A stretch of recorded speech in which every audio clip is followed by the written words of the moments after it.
Famille, il faut partager cette information, encourager l'AES car elle est remarquable. La Confédération des États du Sahel est en train de se doter d'une web TV et d'une stratégie de communication. Cette initiative est cruciale pour faire face à la guerre informationnelle, en offrant une alternative crédible et cohérente contre la désinformation et la propagande étrangère.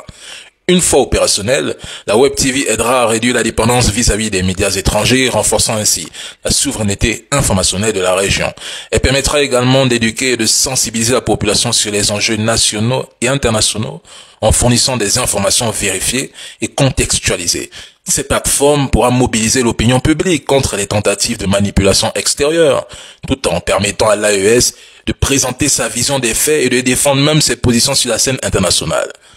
Je conseille aux dirigeants de l'AES de profiter de cette web TV pour déconstruire les fausses informations diffusées par les médias occidentaux, d'exposer les manipulateurs et les menteurs qui suivent souvent un agenda précis.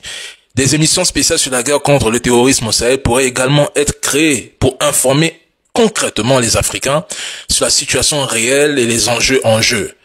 Une seule chose à dire, c'est une excellente nouvelle. Félicitations. Bonjour la famille, j'espère que vous allez tous bien. Si vous êtes nouveau, n'oubliez pas de vous abonner à la chaîne et activer la cloche des notifications. Merci. Famille, 5 États africains figurent dans le top 5 des pays où l'indice mondial du terrorisme est le plus élevé. Et parmi eux, nous retrouvons le Burkina Faso, le Mali et le Niger, qui sont également dans le top 10 mondial. D'ailleurs, le Burkina Faso occupe la première place. J'ai entouré Israël parce qu'à mes yeux, le Hamas et les Houthis ne sont pas considérés comme des groupes terroristes, mais comme un mouvement de résistants. Et remarque, aucun pays de l'Union européenne ni de l'OTAN n'apparaît sur ces listes. Pour ces individus, le terrorisme semble s'intéresser qu'au Moyen-Orient, à l'Afrique et surtout à la Russie. Mesdames et messieurs, après les indépendances, l'objectif sous-jacent était de créer le chaos pour justifier leur présence, sinon leur occupation militaire, en créant à court terme des conditions d'une partition déjà programmée et, à plus long terme, en redessinant les frontières des vastes pays du Sahel et du Sahara.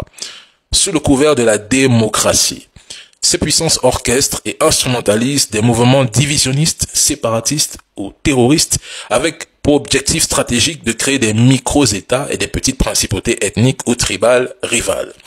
L'objectif est de faciliter le pillage des nombreuses ressources naturelles dont regorgent nos pays. Les pays de l'AES sont devenus le point d'ancrage à partir duquel le virus de la désintégration a été inoculé après la chute de Kadhafi. Des médias comme RFI Jeune Afrique donnent la parole aux séparatistes terroristes qui proclament l'indépendance d'un État chimérique. Ces terroristes bénéficient de soutien multiforme, politique, médiatique, conseil militaire. Seule l'union ou de bonnes alliances militaires nous permettront d'éradiquer définitivement ce fléau.